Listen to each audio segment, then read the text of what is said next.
Hey everyone, Adam here with another Expedition OSCP. So today's Expedition OSCP is a little bit different. The reason it's different is because it's all about canoeing. Now, all the buildings are closed currently at the park, and because of the buildings being closed because of the coronavirus, canoe rentals aren't currently going on. That being said, if you have your own canoe or kayak, you can launch it at our boat landing in the swamp.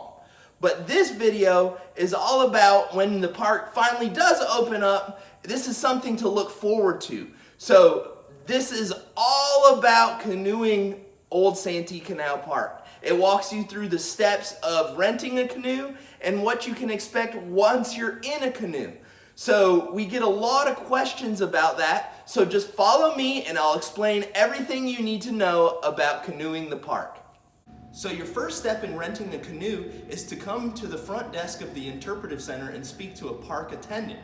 The price for renting a canoe is $5 per half hour per boat. You can fit 2 to 3 people in the boat depending on the boat. We also have kayaks available and those are only single person.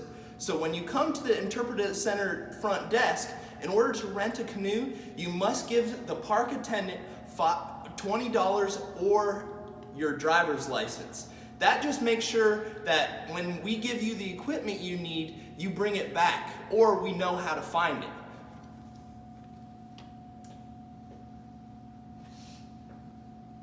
Once you hand the park attendant your driver's license or $20, they're going to give you a paddle. Thank you. So once you have your paddle, you're also going to need a life jacket. The life jackets are located just to the right of the main office desk. So in order to figure out which life jacket you need to look on the inside of the life jacket. It is printed on the inside of the life jacket the size and how much weight it can support. So the blue life jackets are more than 90 pounds. If you have a child with you, you're going to need a red or yellow life jacket, and these are for 50 to 90 pounds, and the yellow life jackets are less than 50 pounds.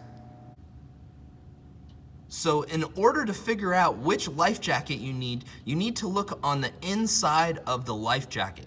It tells you the user weight. So this one is more than 90 pounds. The red one is 50 to 90 pounds, or for youth.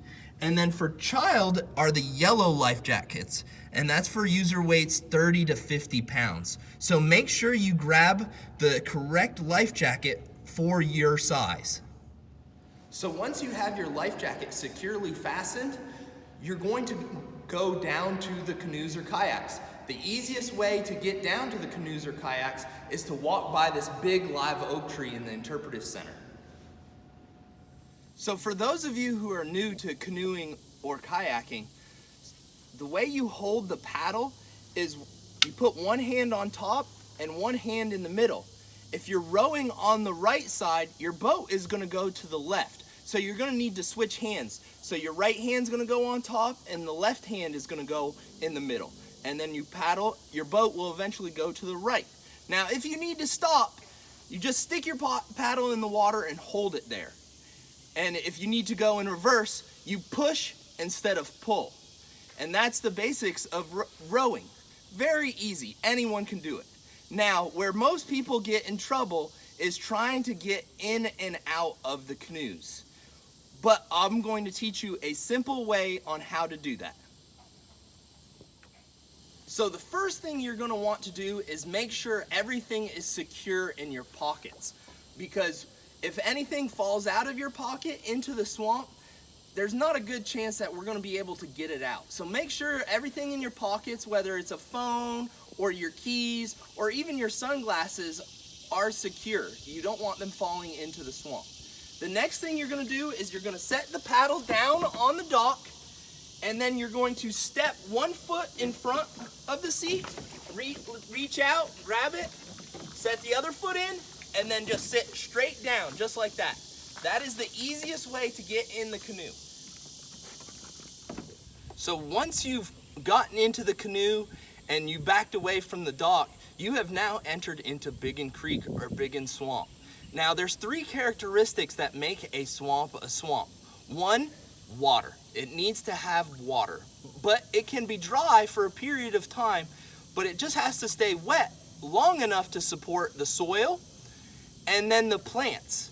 We talked about the plants being giant cut grass. We talked about cypresses and tupelos in earlier films. So those are all the plants, wetland plants, that indicate you are in a swamp. They're called wetland indicators. So be on the lookout.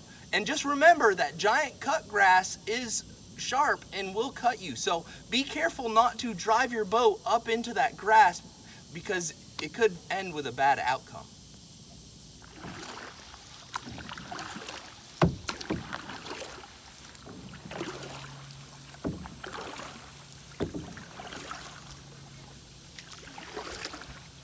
So the first obstacle you're going to run into is the big bridge.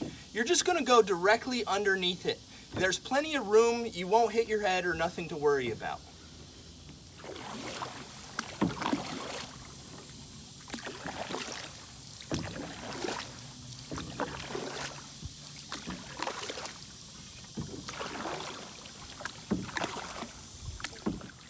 So while you're paddling, this is a really easy paddle. There's no tides or real currents. The only thing you have to worry about is a strong wind. But other than that, very easy paddle.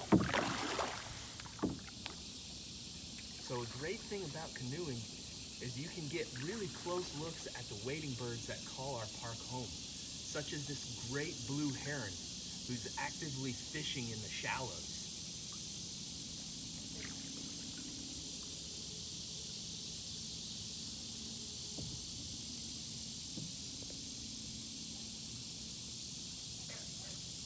So another wading bird you may see is this great egret right here.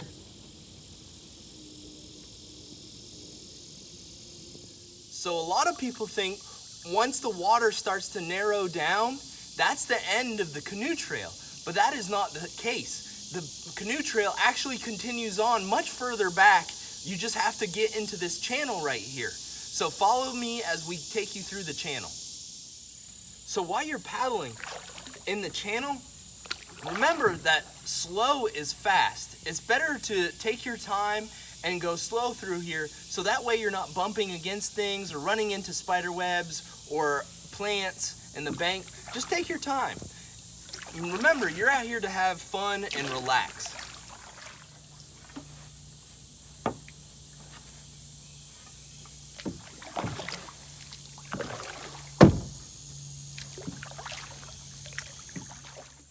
When you reach the old canoe docks, you've roughly been paddling for a half an hour.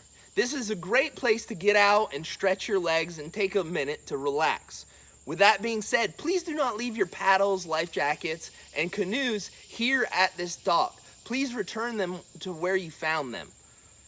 But congratulations, you have now entered into a piece of history.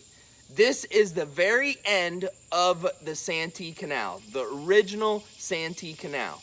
Remember, canals connect two water bodies. So this canal's job was to connect the Santee River with the Cooper River to get goods from the Columbia area all the way to Charleston. Well, most of that now is under Lake Moultrie, but we preserved the last mile of it. So if you keep on going, you are traveling through history. You are traveling down the Santee Canal.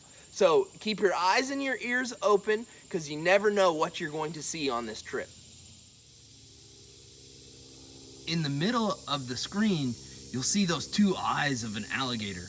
There are some people that are frightened of the idea of canoeing with alligators.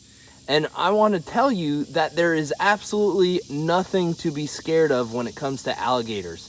These guys just want to be left alone. They don't want anything to do with you.